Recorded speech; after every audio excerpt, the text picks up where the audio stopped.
ओम श्री परमात्मने नमः. अध्याय 18. श्लोक 1.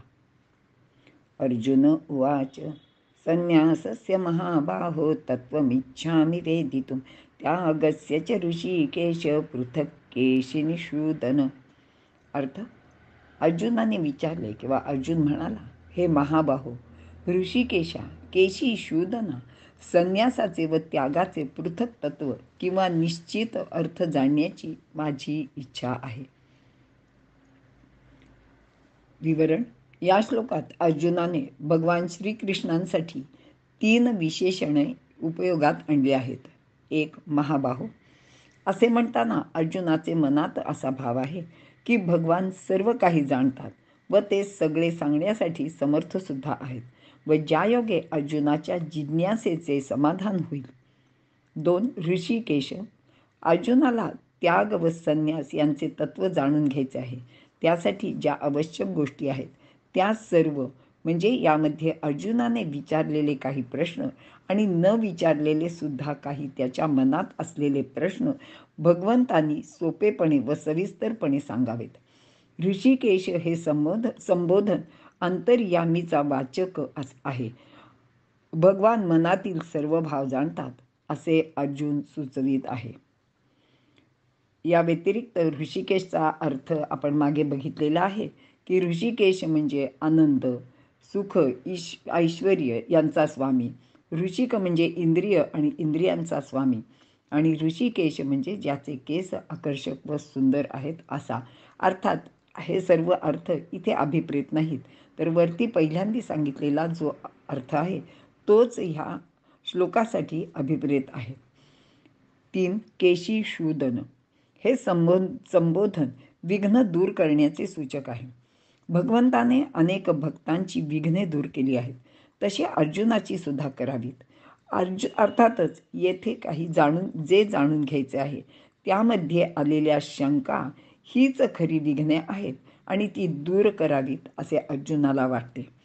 अर्थात इथे एक लक्षात घ्यायला हवे की फक्त अर्जुन जाणून घेण्यास उत्सुक आहे असे नाही, तर त्याप्रमाणे त्याने आचरण करण्याची सुद्धा तयारी दाखवली आहे.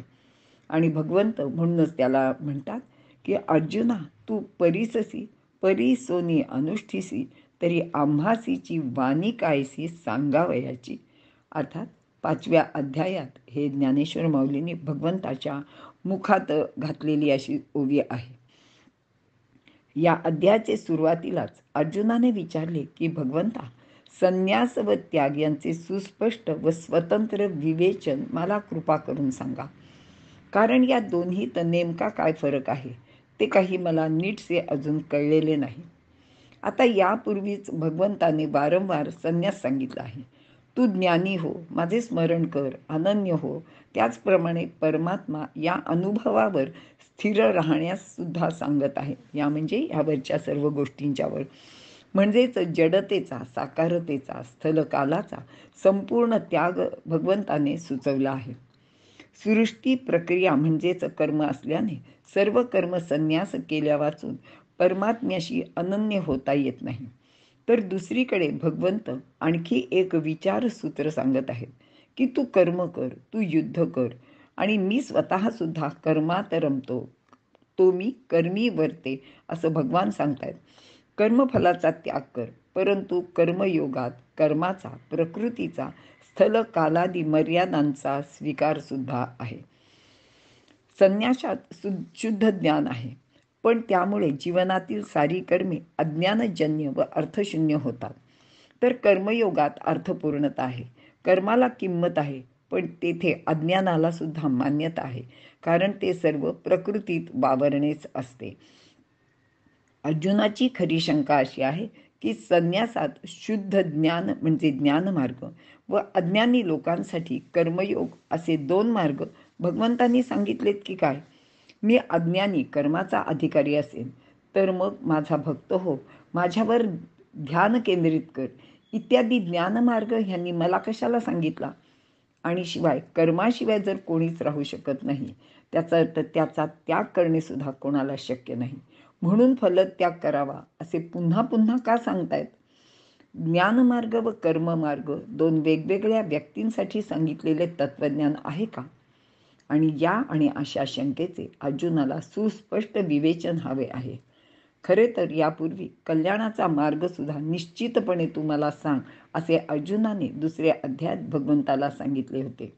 आणि आता सुद्धा त्याचा तोच सुस्पष्ट असा विचार आहे की त्याच्या कल्याणाचा निश्चित मार्गच भगवंतानी आणखी काही शंकांचे निरसन करून त्याला सांगावा.